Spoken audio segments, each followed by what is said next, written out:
Hi, everyone, and welcome again to the latest edition of the P3 podcast. We've gone a little bit left field today. We've gone slightly different, but there's definitely a massive crossover. So, the gentleman who's joining me today is in esteemed sort of colleagues and fellow guests on the P3 podcast. We've had Geraint Thomas, the Tour de France winner so far. We've got Martin O'Fire, the rugby league legend. We've had Amy Cockayne, who's got 50-odd caps at the age of 24 for England rugby and has played in the World Cup final. But there is a crossover here because Pro Noctis is all about development, education, and trying to do the best we possibly can for everybody to not only to achieve their goals in life, but also to have a happier life and be more content in what they're doing. And this guy has definitely done that. And we're going to talk a lot today about social media because I think it's a big topic at the moment. Whether you hate it or love it, it is definitely a vehicle for conversation, a vehicle for positive content. And boy, has this guy done it. So he's an ex-colleague of mine. We were both in the RAF together. Both doing very, very similar jobs, although our speciality was very, very different. This guy was throwing people out of planes while I was taking people up climbing crags and taking them down big mountains in the Alps. But what this guy done is had a little bit of a side hustle, and his Instagram page, if you want to have a look at it, it's called Father Son Golf Journey, and it's absolutely phenomenal. And I'll let the guy himself explain what it's all about, but it has literally grown arms and legs and created so much momentum, especially the last 6 to 12 months, that I wanted to get him on the pod and to talk about not just the reasons why he started the podcast, but, in terms of some of the good, bad, and the ugly that we don't see around social media and development. So, Andy Banks from Father and Son Golf, welcome to the P3 podcast. Hey, Phil. It's really good to be here. Thanks for having us. No, not at all. Thanks so much for your time, mate. So I've obviously bigged up your platform there as we're chatting early 2021. It seems like you're growing, hundreds and thousands of followers by the week and month at the minute, which is brilliant. You've sort of created a lot of momentum. But the guys that maybe have not seen your page yet, can you give us a little bit of backstory about why you created it and what was the purpose for it and what it's all about? Yeah, so 2017, we started the page up. I didn't do any social media. I had a Facebook page, never went on it, didn't have Instagram. But what I did have was a little boy who would have been 7 at the time, but he'd been playing golf for a few years. And we'd gone through the whole, going on the range, doing some putting and everything else. And at about 7, Riley got to the standard where we could sort of go on the course and we'd play a half-length hole. And we sort of started recording his scores. I was just chatting to my wife and saying, it'd be really good just to sort of keep track of his progress. Everyone kept saying, he started at 4 and his swing was always pretty solid. He always had some the good angles that you'd look for, and started shooting some good scores even on the shorter hole. So I set up Father Son. It was originally called Father Son Golf Journey. We've dropped the journey now, so it's just at Father Son Golf. But it was purely deciding to put some videos of Riley swinging and just watch his sort of journey in the game and how it sort of grew. But at the same time, I was a fringe player for the RAF senior golf team. I was trying to motivate myself and also elicit tips and things from coaches. So I'd throw my swings and some of my achievements or my rounds of golf, and it was really poor at the start. Like the longer that I've been involved with social media and understanding the requirement for quality of content and pictures, I look back at the early stuff and it had none of that. But what it did have at the core was just me and Riley trying to have a little bit of fun with the game. And the things that we're known for now, such as our father versus son challenges, I can go all the way back to the first week of our page, and we were doing little chipping competitions even way back then. So it's a humble little page that I was originally surprised how quickly it grew, but the more I've spoken to people, I'm sure we'll touch on this, like the journey resonates with a lot of people. We've all played. Or a lot of us have been very lucky and have really fond memories of playing golf with our dad or mom or sons or daughters. And and I think that's what people can sort of relate to with the page. But essentially, that's how it started, and it had no aspirations for it to be a big thing. It was purely a bit of a diary, really, just to look back on.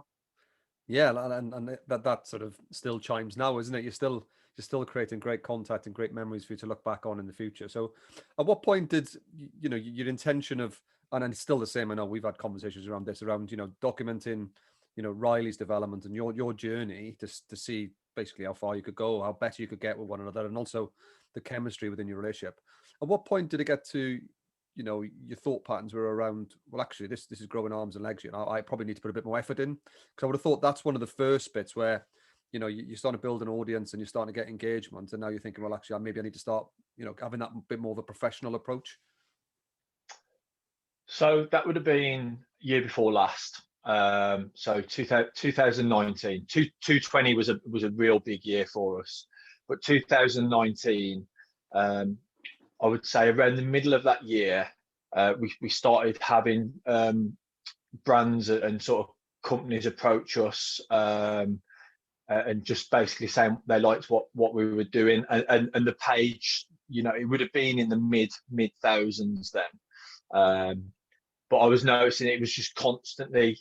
We've never been one of these pages that suddenly got, well, like 2,000 extra viewers, because we've worked with Rick Shields, for instance, who's huge on social media. Like we've not done any of that. We did have a little bit with Me and My Golf last year, but primarily we've just kept it to us. So it was middle of 2019, towards the back end. The momentum really sort of got going, and then this time last year we were coming up to around 10,000 followers, which 10,000 is like the golden nugget on Instagram, because you get the swipe up feature. So when you're collaborating with people, you can swipe up and it will take someone straight to their website or post. And as soon as we got that swipe up feature this time last year, we got FootJoy on board and various others. And then 2020 was just, with the lockdown and people being at home, like last year was really crazy. And I think by the middle of last year was when I really started thinking, like, I've got to try and take it serious, and got a little bit of extra social media training and try to get an understanding of how to run the page properly. And that sort of got us to where we are now. Brilliant. And I know, what certainly seems from the outside looking in is that obviously you manage everything. You manage the page, you post. Riley has nothing to do with that. Riley's obviously more than happy to be in front of the camera and contribute and hold the camera when you're playing your shots. But, from a parent's perspective, it's obviously really important that you manage that and expectations and have the engagement with the staff, with your clients, and not just your clients, but your followers.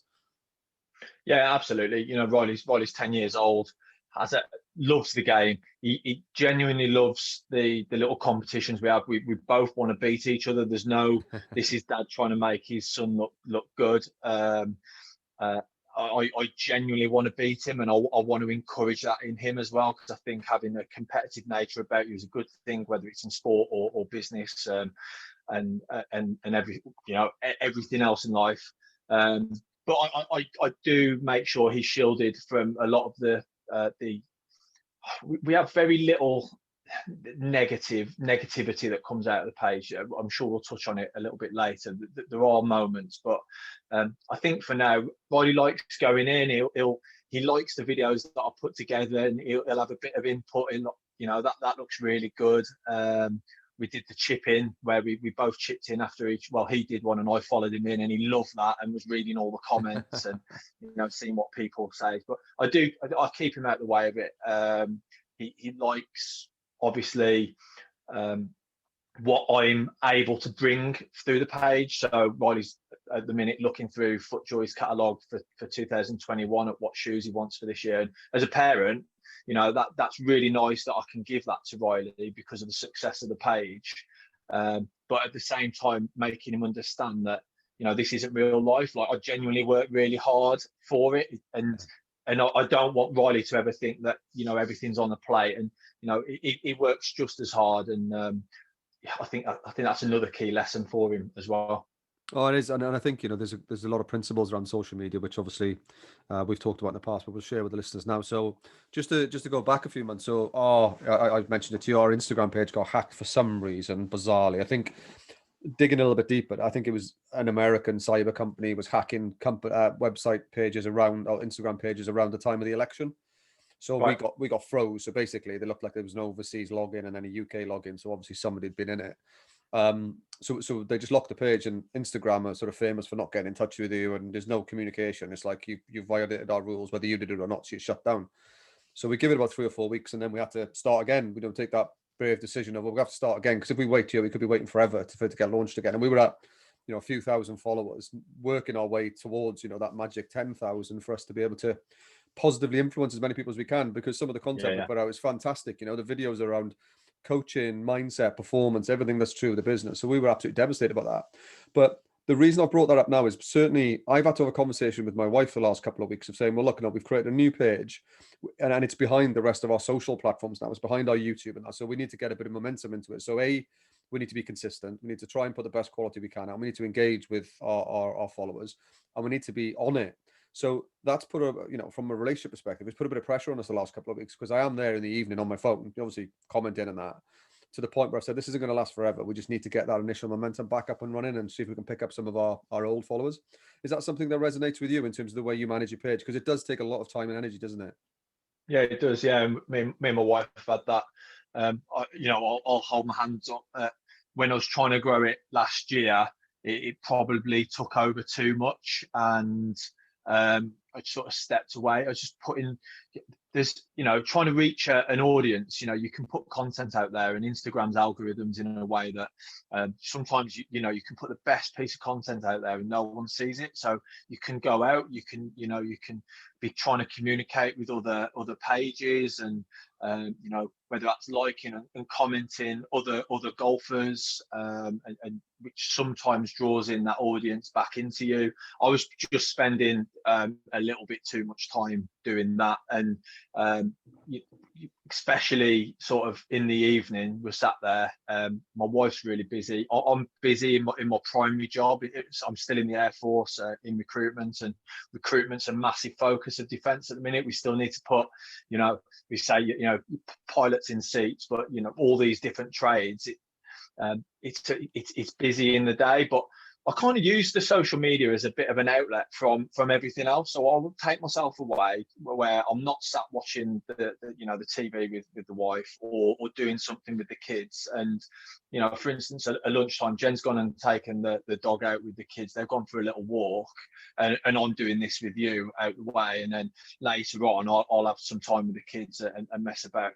It's about creating the right balance. I think I've got into a better place. It is really busy. I want to engage and talk to people, and if I get so many questions like, how did you do your back garden? Well, that's really hard just to quickly message someone back. Like they're asked explicitly, what have you done? And I want to engage with people, and I'm actually looking to grow further. So we're setting up a website where we'll have almost like blog-like posts, or even embedded videos, such as this is how we did our garden, and we'll get asked, what's in the bag, and all the favorite questions that we get asked are going to be on that web page, and we just direct them, whether it's through the swipe up or just through the messaging service, just so we're still giving that personal touch back. But I've definitely reined it in.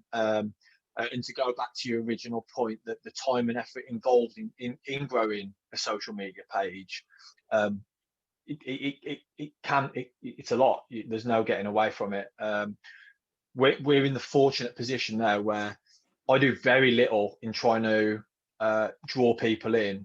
The page is growing. I think this week, if we look at our insights, we've got 650 new followers in a week. We hit 1 million impressions and reached over 200,000 accounts.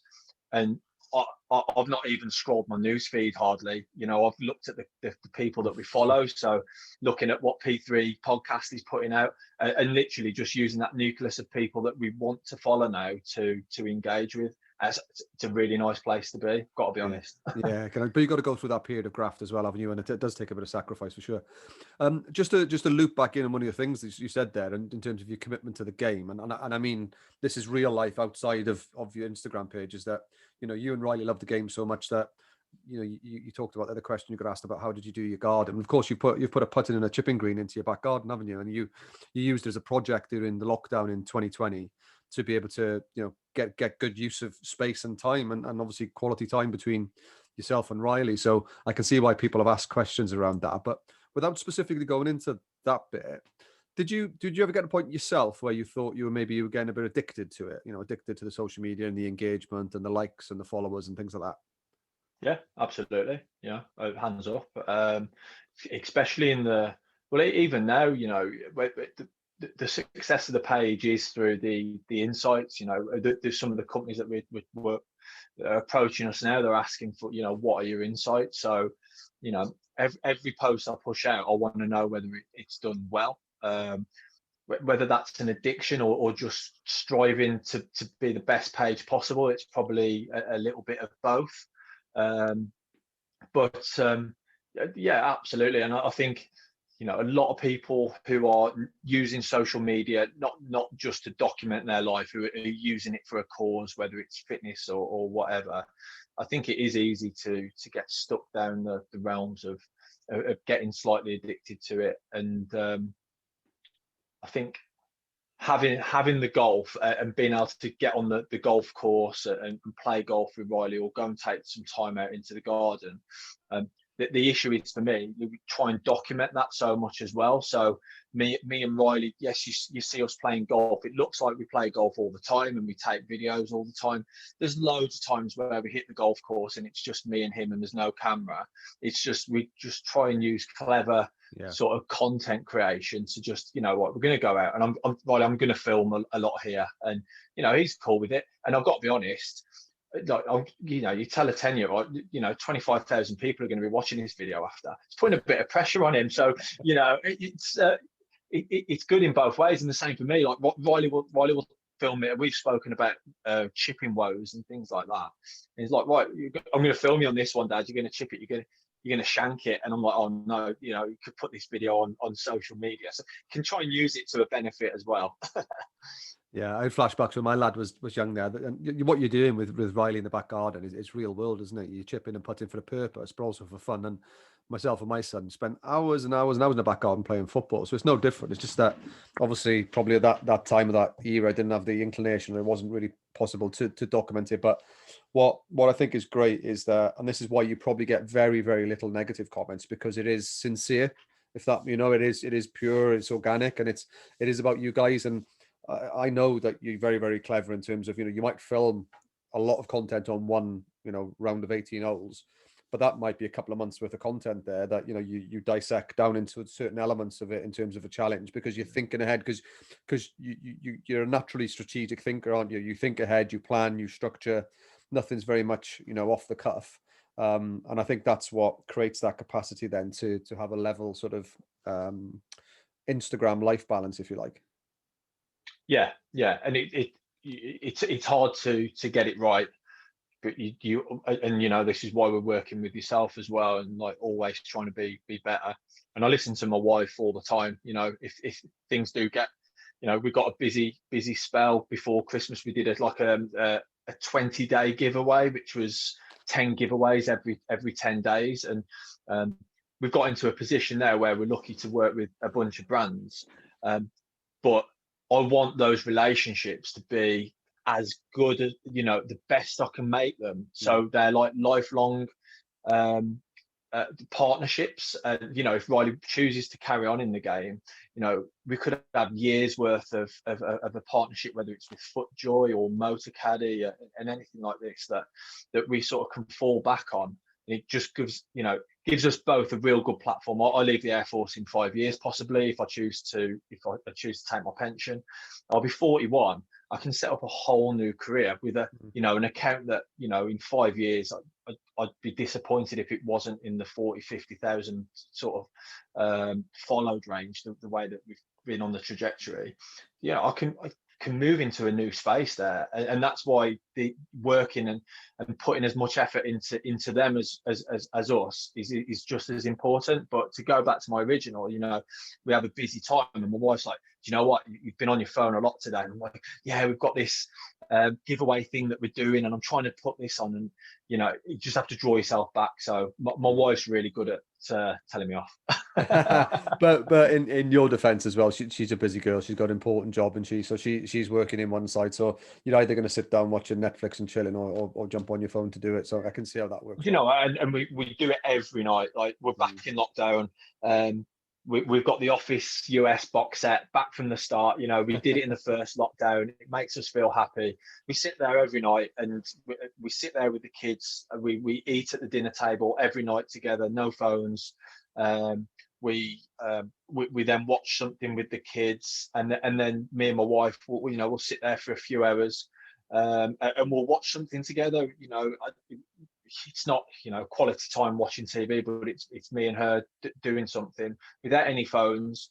And then sometimes she goes to bed, like whether it's 9, 9:30, and then I'll sit up for 2 hours and work on my website, or set up what content I'm putting out for the following day, and just get all that squared away, so I'm then not doing it the following day. So again, it's like you said, the strategy. And I kind of try, I never term myself overly intelligent, but it's just intelligent content creation where you can still live a life.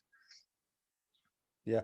So we'll get into some of the specifics around how you do what you do in a minute, but I want to touch on the bit we were talking about earlier, in terms of there's been the odd, random person dropping in with some negative comments or feedback. I mean, there was one a couple of weeks ago that I saw where they were like, oh, here we go, another dad, trying to get his pension pot sorted through his son, putting pressure on his son, all that type of thing. And you can see the vein of thought they're going through. But what from somebody outside looking in, that's just someone who's just seen one post and hasn't looked at the background and everything you've done over the years. So you said it wasn't that common, but I mean, does that type of comment have any sort of impact on you? Yeah, massively. I know it shouldn't, and you have the odd rogue person that drops in a message. I've had two. The one that you spoke about is one of them. There was another one middle of last year, where a golf mindset coach. So it was a funny one, because I've done a lot of research. I've got a lot of interest into human performance, and that side of things. And I took something from a mindset coach, and it was with junior golfers, the car ride home. And Riley'd had a bad round, and we were in the car on the way home, and I was basically, we were talking candidly. And what we do just pick 3 positive things from the round and move on. And that's what we were talking about. And we were saying, if you're a junior golfer, or a 36-year-old one handicapper, and you have a bad round, then rather than dwell on it, just do that after a round and then forget about it. And I thought it was a really positive message. And I've got this golf mindset coach going, what a poor lad, talking about his disappointment and things like this, all that pressure on him. And do you know what? I fuming, and I ended up getting into a bit of a rant with it. And I got to a point where I just blocked him and left it. And then I sort of posted about it, and I got loads of positive feedback back. But I realised, some people out there are looking in and making judgment. And the one about me using Riley as a pension plan, it cuts really deep as a parent, and I know it shouldn't, but it's very hard just to turn the other cheek. Yeah. I have no coping mechanisms for it. I don't get very many, but when they come along, I do take them to heart, because that isn't what the journey's about. If that was, then Riley would be, Riley's good enough to go over to America and play in the World Championships. He could go up to Scotland and play in the European Championships. It's, it cost us like 600-700 quid.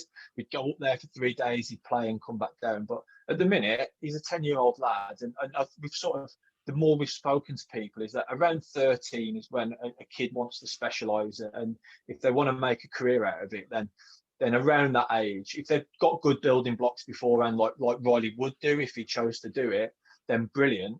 But until then, Riley's just a kid, just having fun. There's no pressure on him to do well. He genuinely wants to do well, and he wants to practice. I don't have to, Riley, you need to go and do some putting right now. Like right, Dad, what are we doing today? He's written out his own little routine during lockdown of what he wants to do. So I'm dead conscious that I don't put any pressure on him. And there are kids out there, I won't name them, but their dads definitely want their kids to do something as a PGA pro. I conversely think, this platform that we could create for Riley, where people see him grow in the game, if Riley doesn't become, it's hard to become a professional golfer. It's got to be one of the hardest out there, Q School and all the rest and everything else.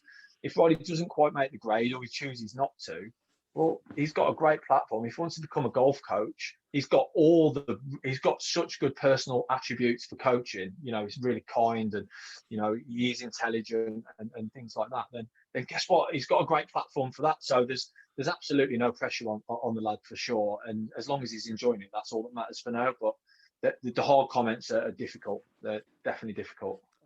That's pieced a few things, because it was actually the back end of last summer where we started chatting via WhatsApp, and it was, I think your question was something around can we have a chat about the environment I'm setting for Riley? So it might have been that conversation that triggered it in terms of that, 3 positives talking on the way home. And I agree with that, because what tends to happen is that when the parents are trying to force their kids into, I don't know, Q School in a few years' time to get them as pro golfers, what they will do, they'll be verbally hammering them on the way home of everything they did wrong.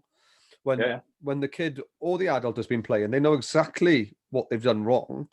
But the biggest important learning lessons is learning from those mistakes, but also conversely consolidating the positive things, because we're prone to think of the negative just the way we are as human beings, and we forget about the good stuff. But it's the good habits that allow us to kick on as a level of performance. And I think the acronym that we use, and I think I said it to you in the message, is that it needs to be 3 things when we're creating an environment. It needs to be safe, so physically and psychologically safe.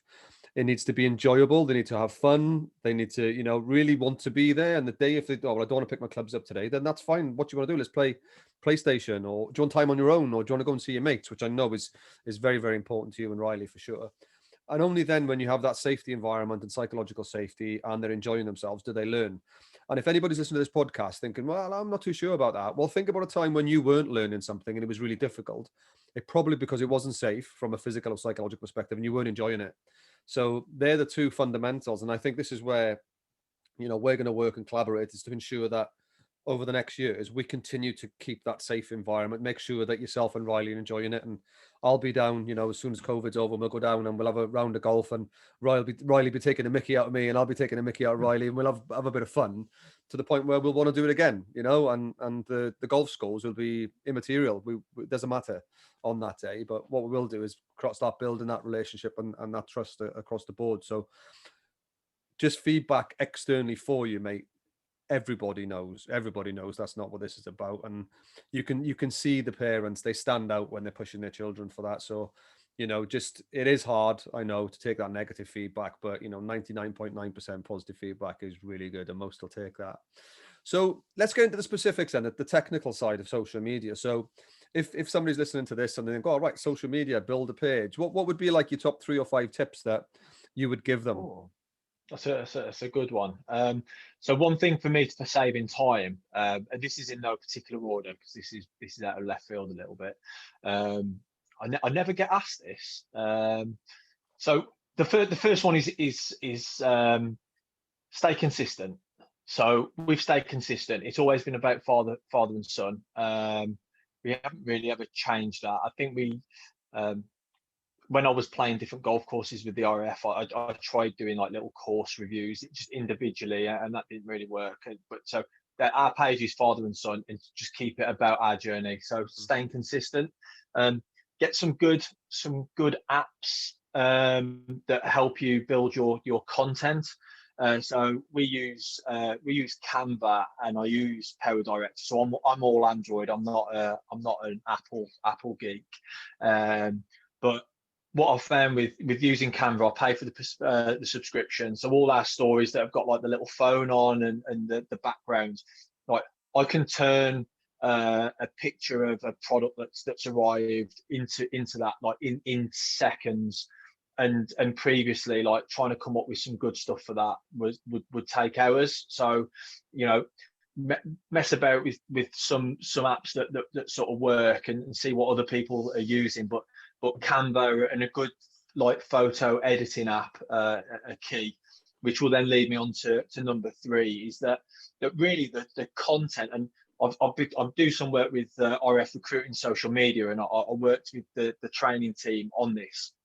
And I actually got it from them. So, you know, learning how to take pictures with the correct lighting, and you know, I'm not an expert at photography, but making the photos interesting. So we took a picture of the Riley's tour bag and my stand bag, and I must have took about 50 photos out the front of our house. Bear in mind, we can't go anywhere. And I looked through, and about 48 of them were really boring. But back when I started, I'd have just gone up, took a couple of pictures, and bang, that would have gone onto Instagram. And like, I'm not saying that these posts do really well, but I took it from a slightly different angle. I think I got quite low down. It was a bit more of an interesting photo. It used the light better, edited it up, and it goes on, and it just looks like it's just a better piece of content. And I think really, you know, don't rush content out because you feel like you've got to push content out. I want to push something out every day, and there's definitely been a place where, you know, 2 or 3 days running, because I've had nothing, I've put out poor content, and I don't think it does you any favors. You know, you look at some of the bigger brands out there, like they sometimes post on Instagram, you know, once every 3 or 4 days, but it'll be a really quality picture, or the message will be good. So that would be 3 of them. And it just really sort of like utilizing all the features has been this would be my last one. I won't think of a 5th because it'll be a rubbish one, but this was a good one for us. So Instagram TV came out like last year, and I wouldn't touch it with a barge pole because I was like, I don't know nothing about it or anything else. And then I watched a YouTube video about growing pages, and it was like, use everything that that Instagram is giving you. So now you've got reels, now you've got your lives, you've got stories, or smash home on stories. I mean, our stories get each individual story is getting between 3,000 and 4,000 views a piece. So it's as good as our content. You know, we don't need to push something out in the day because it's being viewed anyway.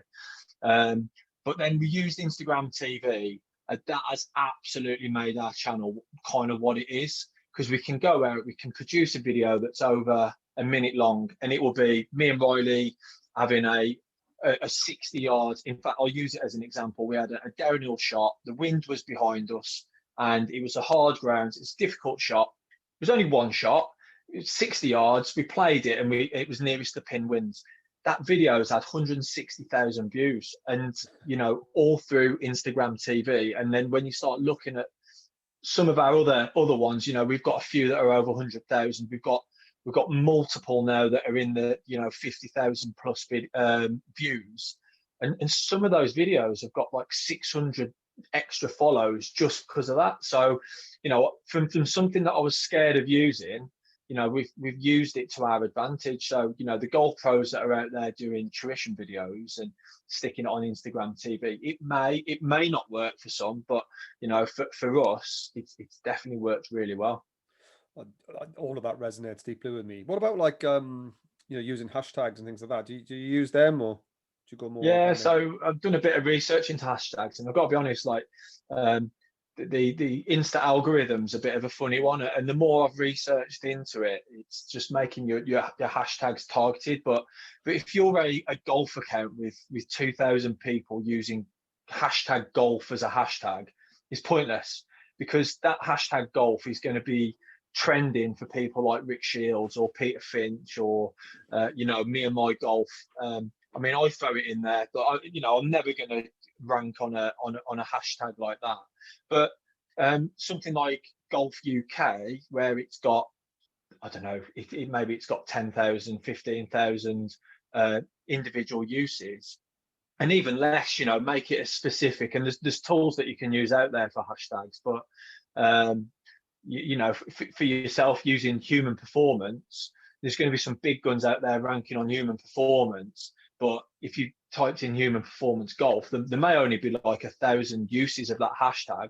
Suddenly, you start ranking within that hashtag, and it's growing that momentum. And then as you get bigger, like Insta golfer or whatever, for us, that's what we try and use. So we try and use like medium hashtags that, but it's not something that I focus on greatly. I try and change them and make them specific to the posts. Yeah. And I think Instagram doesn't like you using the same ones over and over. It catches on. Instagram's got clever now to people going out and using bots and trying to follow. So keeping it as authentic as possible. If you've done a golf mindset video and you're writing in their golf bag, for instance, what's the point in that? It just makes no sense. So just make it specific to what you're actually doing it for. Yeah, great one. I don't know if that counted as your fifth one, mate, but my fifth one would be asking you about the importance of collaborations, because I think, anybody that's on Instagram, when you start getting some good content, I mean, we're getting it, and we've only been going a couple of months, people, I want to collaborate with you, come and wear our clothes and stuff like that. I've already had a couple of them, and we haven't got many followers at all compared to you. What was your journey with that? Was there, smaller companies, bigger companies? I know you've got global brands involved now, but what was the journey there in terms of collaboration? I get asked this a lot. People, do you write off to people and things like that? Absolutely. We've been approached by numerous companies. So we were asked to do 2 years running the American Golf Father's Day campaign. So that does work really well. Collaborating with someone like American Golf, really big UK, golf brand. And then when we did their campaign, we definitely had a positive reaction on our page because of it, and it was a positive series that we were doing because of the taking pictures of you playing golf with your dad. So it was a nice thing to be involved in. So like some things come out of left field. I've written off to certain companies saying, this is a space that we don't represent, but we would really like to, because we offer this. So it's been a little bit of both. But when you are, be armed with what they will achieve from yourself. So a company that we've started working with recently that we hope will do really well. It's a really nice partnership to be involved in, which is the Open Team memberships. Good idea. Trying to grow golf for not necessarily people who don't have memberships, or people that have memberships and want to play other golf, but creating a community inside it. So they approached us on it, and we're under a contract with them and things like that. But get to know what they want from you and get it written down, because it can be hard. We've worked with some brands where they're throwing us free equipment and that, and nothing's written down. And we're in a place now where we're monetizing the page. And this goes back to spending time with my wife. Why am I going to spend an hour of my week trying to grow another brand, but it not actually work for us as well? So there's a bit of everything thrown into there. It's got to have value for us at the same time. Does that answer your question? Yeah, it makes complete sense there for sure. And just moving forward then, so we've talked about the journey where you're on, some of the skill sets you've learned and you're utilizing right now, but father son golf on Instagram, a website, and blog posts, and being a guest on podcasts. Yeah. How big do you see this going, or how far would you like to take it? Take Riley out of the equation and what his journey is going to be like, but where are you thinking? Where's your imagination going? I want to work in the golf industry when I leave the Air Force. If I leave the Air Force, I still enjoy what I do. I have loads of opportunities, but golf's a passion, and if you can work in something that you're passionate about, then that makes your life fulfilling, and everything else and everything that goes with it. So where do I see the page? I don't. You'll probably tell me I'm wrong here, because I want it still to be about me and Riley.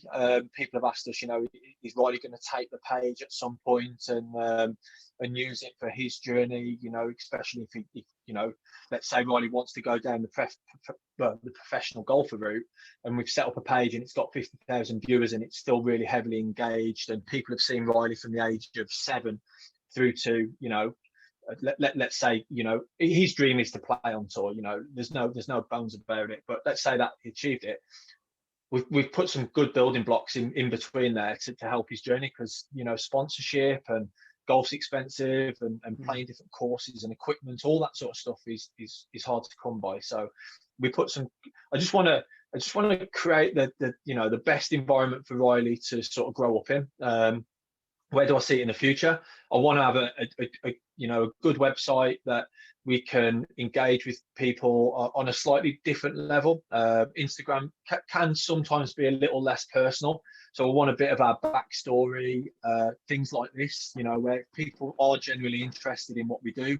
I get asked all the time, how did you get Riley into golf? Well, I will put a nice blog or something onto our website where people can go in and go, right, this is how Andy created a good environment for Riley to grow and enjoy the game. It's tried, it's tested, it worked for Riley. It's not going to work for everyone, but so to sort of create that. And I don't really want to venture any further out than that. I do want to build up the partnerships. Like, we've got some really cool stuff on the horizon with some big global manufacturers who are now interested in what we're doing. What's on the card there for Riley and everything else is just mega cool. And then playing different golf courses and experiencing, we've got to go to Close House. So Graham Wiley invited us up. They put us up in the Pavilion Hotel, which is or the Pavilion, not hotel, but the bungalow. It was a whole bungalow for us. The girls came, and these are great life experiences for the whole family, and I'm all about that. That's really where I see it going for the interim. Long term, I'm not sure. I'm not sure if something like father-son golf can ever be as big as the huge things out there, because we're not doing loads of stuff with equipment, and equipment really does drive the views. That is the big pull. People want to see drivers being tested and everything else. So we're happy being that sort of middle ground, and just making it good for us, really. Yeah, brilliant. Okay, mate. And last question, really, I think, is you've had some amazing experiences over the last few years, and obviously great opportunities, which you touched on, obviously Close House there. And if I remember right, looking at your page, did you meet Lee Westwood there as well while you were there? Yeah. So obviously European Golfer of the Year, and yeah. he hadn't achieved that at that time, but it was 2 days before we flew out to Augusta to go and play in the Masters. And we came off the Philly course, which is the sister course to the championship one that held the British Masters. And it was all organised. So Sir Graham Wiley, who owns the estate and Close House, and sort of built it all up. We'd been talking to him for a while, and he's like, listen, Lee's going to be about it if you want to have a chat to him. And we're like, this is amazing. And yeah. We walked in after playing in the rain for 4 hours. And we literally sat with Lee for an hour. Riley got to ask him questions. I got to speak to him about his experiences. Spoke about family stuff. Had a couple of coffees and got a couple of pictures. And Lee went on his way. As